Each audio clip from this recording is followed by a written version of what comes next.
Shimshon went to Azah, where he saw a prostitute and went in to spend the night with her. The people of Azah were told that Shimshon had come, so they surrounded the place where he was and also set an ambush for him all night at the city gate. Their plan was to do nothing at night, but to wait until morning and then kill him. However, Shimshon stayed in bed until midnight. Then he got up, took hold of the doors of the city gate and 2 posts as well, pushed them up, bar and all, hoisted them on his shoulders, and carried them up to the top of the hill overlooking Hebron. After this, he fell in love with a woman who lived in Sarach Valley, whose name was Delilah.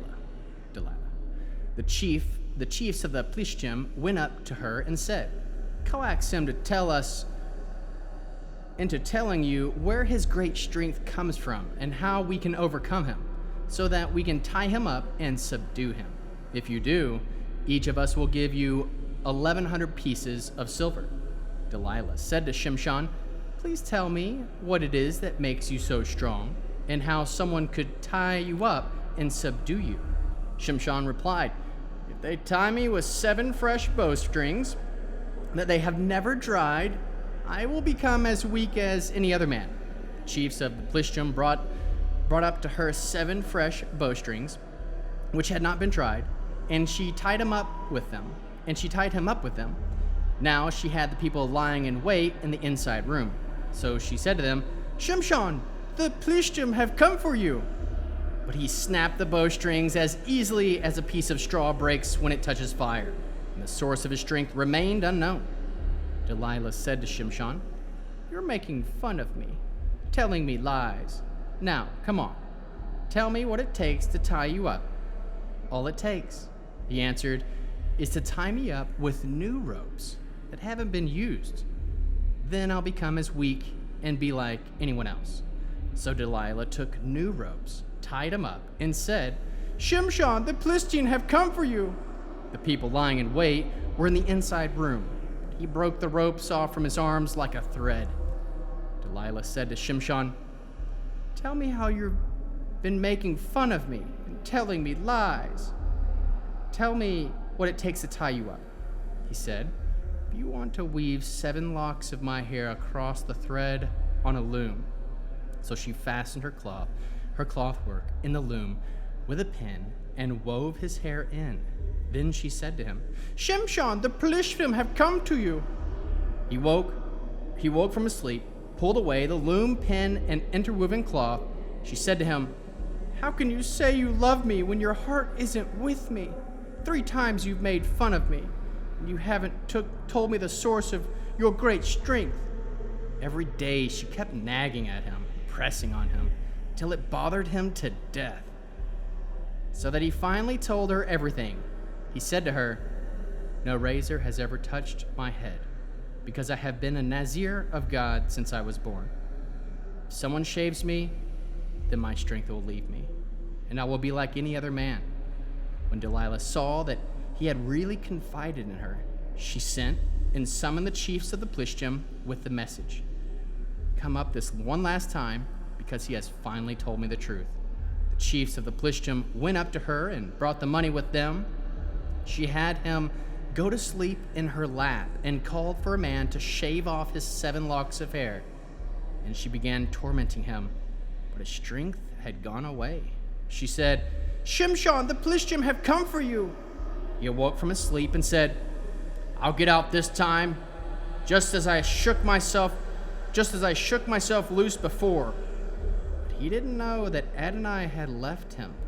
So the Plishtim seized him and gouged out his eyes and took him down to Azir. There they bound him with 2 bronze chains and brought him in, work grinding grain at the mill in the prison. However, after the hair on his head had been cut off, it began growing back again.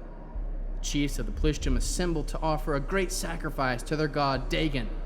As they celebrated, they sang, "Our God has handed over to us our enemy Shimshon." Upon seeing him, the people praised their God. "Our God has handed over to us our enemy who destroyed our land and killed us, so many of us." When they were in high spirits, they said, "Summon Shimshon to amuse us." So they called Shimshon out of prison, and he amused them. When they put him between the columns, Shimshon said to the boy, holding him by the hand, "Let me feel the columns supporting the building so that I can lean on them." The building was full of men and women. All the chiefs of the Plishtim were there. In addition to them, there were about 3,000 men and women on the roof watching as Shimshon performed. Shimshon called Adonai. "Adonai, Elohim, just this once, please, think of me. Please, give me strength so that I can take revenge on the Plishtim for at least one of my 2 eyes." Shimshon got a good hold on the 2 middle columns supporting the building and leaned on them, on one with his right hand and on the other with his left. Then, crying, "Let me die with the Plishtim," he pushed with all his might. The building collapsed with the chiefs and all the peoples inside. So he killed more at his death than he had killed during his life. His brothers and all his family and all his father's family came down, took him, brought him up, and buried him between Zorah and Eshtaol in the tomb of the father Manoach. He had judged Israel 20 years. There was a man from the hills of Ephraim named Mechahu. He said to his mother, "You know the 1,100 pieces of silver that were taken from you. You pronounced a curse about it, and you told me about it. Well, the money is with me. I took it." His mother said, "May Adonai bless my son," as he restored the 1,100 pieces of silver to his mother. Then his mother said, "I solemnly dedicate this money of mine to Adonai in order for my son to make a carved image overlaid with silver. So now I'm giving it back to you." But he returned the money to his mother, and she took 200 pieces of silver and gave them to the metalworker, who made a carved image overlaid with silver, which was put in Mechahu's house. This man, Mecha, owned a house of God, so he made a ritual vest and household gods and consecrated one of his sons, who became his Kohen. At that time, there was no king in Israel. A man simply did whatever he thought was right. There was a young man from Beit Lechem in Yehuda, from the family of Yehuda, who was a Levi. He had been staying in Bethlehem, but he left there to find another place to live and came to the hills of Ephraim, where eventually he made his way to the house of Mecha. Mecha asked him, "Where are you coming from?" He answered, "I am a Levi, from Bethlehem in Yehuda. I am looking for a place to live." Mecha replied, "Stay with me and be a father and Kohen for me. I will give you 10 pieces of silver a year, in addition to your clothing and food." So the Levi went in and agreed to stay with the man. The young man became like one of his sons. After Mecha consecrated the Levi, the young man became his Kohen and stayed there at Mecha's house. Mecha said, "Now I know that Adonai will treat me well because I have a Levi for a Kohen." At that time, there was no king in Israel, and it was also at that time that the tribe of Dan was looking for a place to claim ownership of and settle in, since they had not yet been given any land of their own among the tribes of Israel. The people of Dan sent 5 leading men from Zoar and Eshtaol, representing their whole tribe, to spy out and explore the land. They instructed them, "Go and explore the land." They came to the hills of Ephraim, to the mount of Mecha, and stayed there. While they were at Mecha's house, they recognized the account of the young man, Levi. So they approached him and said, "Who brought you here? What are you doing in this place? What is there for you here?" He answered, "Here's the arrangement of Mecha has made with me. He pays me a wage, and I serve as his Kohen." They said to him, "Please ask God whether our journey will be successful." The Kohen replied, "Don't worry, Adonai is with you on this journey." The 5 men left, came to Laish, and saw the people there living securely according to the customs of the Zidonian, quietly and securely, since no one in land was exercising authority that might shame them in any respect. Moreover, they were far away from the Zidonim and had no dealings with other people. When they returned to their kinsmen in Zorah and Eshtaol, they asked them what they had to report. They said, "Let's go up and attack them. We've seen the land, and it's excellent. Don't delay. Start moving. Go in and take the land.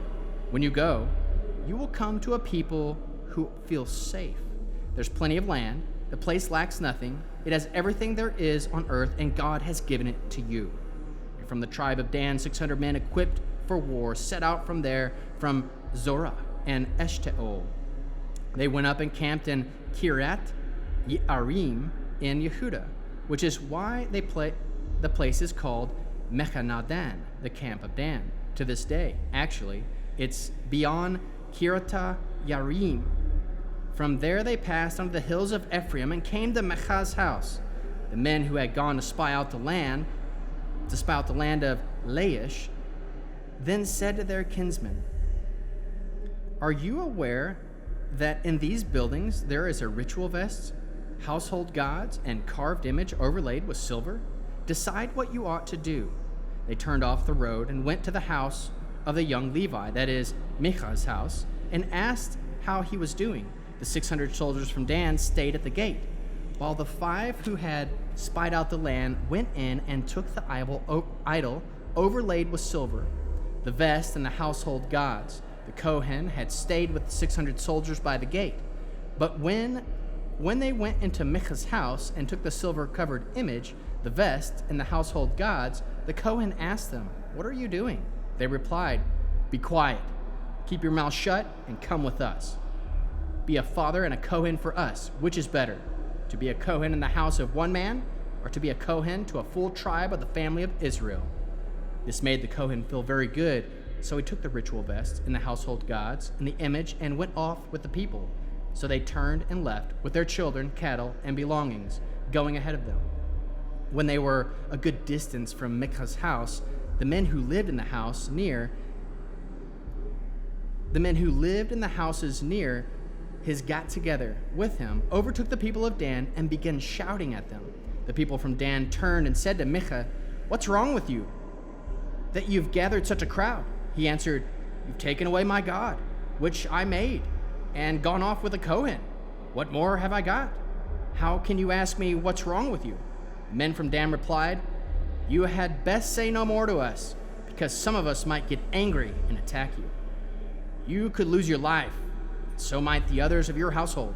Then the people of Dan went their way, and when Micah saw that they were too strong for him, he turned and went back to his house. And they took what Micah had made and his Kohen. They came to Laish, to a quiet and trusting people. They attacked, killed them, and burned down the city. No one came to rescue them, because it was far from Zidon, and they had no dealings with other peoples. This was in the valley of Beet Rechov. Then the people of Dan rebuilt the city and settled there. They named the city Dan, after Dan, their ancestor, who was born to Israel, although the city had previously been called Laish. The people of Dan set up the image for themselves, Jonathan, and the sons of Gershom, the son of Manasseh, the sons of the Kohen, for the tribe of the people of Dan, until the day of the exile from the land. Thus they erected for themselves Micah's idol, which he had made, and it remained there as long as the house of God was in Shiloh.